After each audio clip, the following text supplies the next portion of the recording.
Hey guys, I thought I'd do a quick video here on bushcraft, some backyard bushcraft, because I think too often we wait until we can get out in the woods and that sort of thing, but there's a lot of things you could do right in your backyard, and the best part is it doesn't take any gear. You don't need a $300 knife or anything else. I think the skills are what's most important, and there's tons of videos on gear and gear reviews and how to make fires and all this stuff, but it's just all good, but that's only a part of the story, right? So I thought I'd just do one small example and maybe do some more later on if you guys like it, but in your backyard you can do plant identification, tree identification, wild edibles. You'd be surprised what you could find in your yard. And tracking. So today we're going to talk a little bit about tracking. And anyway, so let me show you before I get off on some tangent, which I tend to do. So let me show you real quick what I'm talking about, and let me know what you think. So here's my yard, right? And it's a little rustic. So I don't know if you all are going to have the same opportunities. Some people have really manicured yards, but there's always something you can find. And so in my yard I get a fair number of critters sometimes, and one of them a few weeks ago, a skunk decided he was going to show up, and he's been showing up every once in a while since. And you can tell skunks, when they feed, they eat grubs in the ground. So they dig these holes, right? You can see this goes down in there, digging for grubs. Now I wanted to point out this one because I know that this hole is a few weeks old, and why that relates to tracking it, and you can use this for footprints and things like that too, is that an older hole or an older footprint, you'll see it has just a lot of junk laying in it. It's wind has blown things in there and degraded the condition of it. The grass has fallen over on top of it, and it's kind of blown around, and you can see it's almost kind of hard to see, even though if I dig this out, it's quite a big hole. So, but as wind comes along and weather and that sort of thing, it blows everything over and flat, and you'll have the same kind of degradation of footprints from critters also.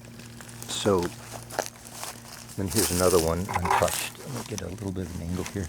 So you can see the grass is kind of normal looking now. There's leaves in there, acorns from the oak tree above my head, and when that gets buried in there, the acorns get buried in there, and that's one way they take root and make a new tree, right? And here's another one. You could see the hole itself is filled in, but you could still see the pile of debris here. It's still kind of obvious. So now let me show you a fresh one so you can see the difference. And alright, so see how that one right there is really super obvious? Can't miss it, right? So there's a few key things to look at. One is it's not full of leaves or anything yet, right? And then notice also how the grass around it here, this ridge here, right, is pushed up, and it's not fallen over yet. There's no grass falling over the top of it yet, like this. And so if you relate this to maybe a deer print, right, where a deer was running or something, or was going downhill and stepped kind of hard, and it pushed up the grass, and you came across that track, you would know it was somewhat fresh. If it was like the other holes, the same track, where everything was starting to fall back down and filled with debris, you know that the animal that you're tracking had passed by, right? So that's kind of the difference there. One thing to look for. could see these things are just everywhere. Here's kind of an in-between one. So the hole is still really clear. The debris pile is still really clear. But you can see that there's some grass starting to fall across. So that one's, you know, at least a few days, right? But if I move that grass and push it back up, you know, that's what we would have had. So it's starting to fall back down. Okay. Let's see what else we could find here.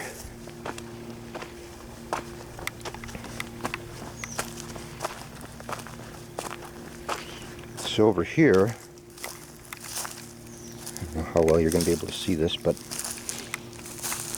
there's grass tamped down. This is a deer trail, and it goes all the way down the hill here. I hope you can see that. I don't know if there's going to be any tracks because they change up their patterns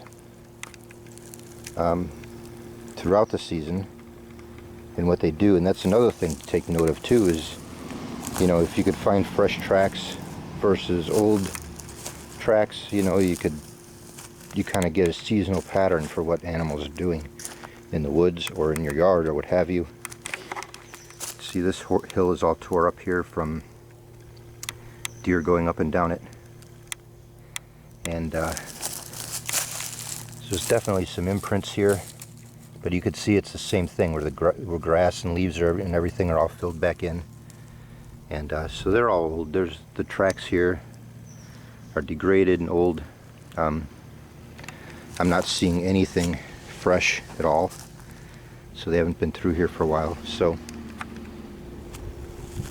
we'll do another one of these when the deer change their pattern again. So this is mid-August here in California. Here's another one. This is a pretty deep track, but again, you can see it's filled in and degraded, so it's very old. So that's weeks old there. And if we'd had rain or anything, you know, it might not even be there at all anymore. So, but we don't get much rain here in the summer at all. So anyway, that's that. And I hope that helped a little bit. But anyway, the idea is to do, you know, check out your backyard and get out your plant ID books and your tree ID books, things like that, tracking books, and you know, come out every day or every couple days and see what's changed. You know, see how the plants have changed. See how, if you're IDing wild edibles, what do they look like throughout the season? You know, things like that. So, and you can do it right from your backyard for most of us. Okay. All right. Well, thanks for watching, and I hope to get some more of these things done. You know, we had quite a heat wave here, and so going outside was, I'm talking like 115 degrees and stuff. So it's going outside hasn't been totally pleasant, so I've been putting off the videos a bit. So as the season goes on, we'll hopefully get some more. So thanks for watching, guys, and we'll talk soon. Bye.